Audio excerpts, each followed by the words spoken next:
There were slaves in New Jersey. Down the coast, there was slavery in Pennsylvania. How many of you knew that? Slavery existed in Pennsylvania, right to the dawn of the Civil War. So people of African descent were bought and sold in all 13 original states. But then after 1808, it was illegal to bring any more in from Africa. So then how did we get slaves in Louisiana, Alabama, Mississippi, Tennessee, Kentucky? Go ahead, son. No, what we did was we see them being sold, see the baby being taken away from his mother, and then see them being taken by wagons, see them being taken by rope, see them being taken by train. Daniel Boone didn't cut one tree. And people from Kentucky get upset when I say it. Daniel Boone, when he went to Kentucky, brought 28 slaves from Pennsylvania with him. And they all right? Why am I telling you that? Why don't we forget it? The reason we don't forget it or shouldn't forget it is because if we don't have respect for black history and black life, nobody else will. And with the murder rate of black men by black men in Philadelphia and in Cincinnati, because our murder rate exceeds yours based on per capita. Okay, we're a small town, but that means we're just closer to the target. Our murder rate has doubled. And we don't shoot white boys, we don't shoot white women, we shoot each other. And it's because we don't understand how, and I keep telling you this, I know you're sick of it.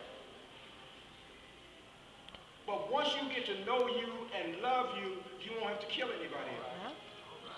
Once you get to know you and understand what your human potential is, you don't have to be mad at anybody, just go do it.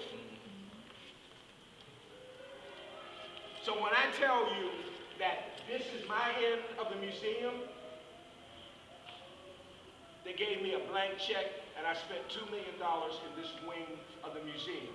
Whatever's right here, I did it. Whatever's wrong here, I did it. It took me 4.5 years to get it all together.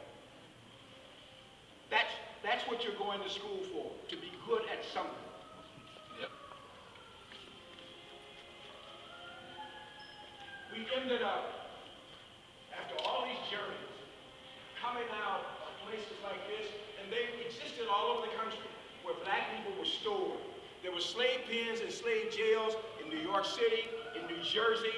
The largest cotton exchange in the world was in New York City. It's called Lehman Brothers. They just went out of business. Yep. So don't tell me it doesn't matter.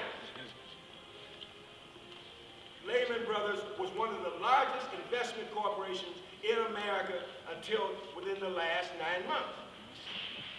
They got their initial money out of the cotton fields of the South. They got it out of the rice fields. They got it out of the hemp fields. Let's move. How many of you visited Baltimore? Anybody? Okay. On this list, there's 3,500 names. And the same on the other side. These people of African descent were owned by the Woolfolk Company. And they were shipped from Baltimore to New Orleans, Louisiana, and these are the great-great-grandparents you saw on the roofs at Katrina. Okay? Here are their names. Where did I get these names from? I got them from the Library of Congress. I got them from the ship manifest. In other words, the thing that says, ship these people from, and they say the name, to New Orleans. I got these, we can tell you what boats they came from. So don't let somebody tell you that you can't trace your history. You have to read, you have to want.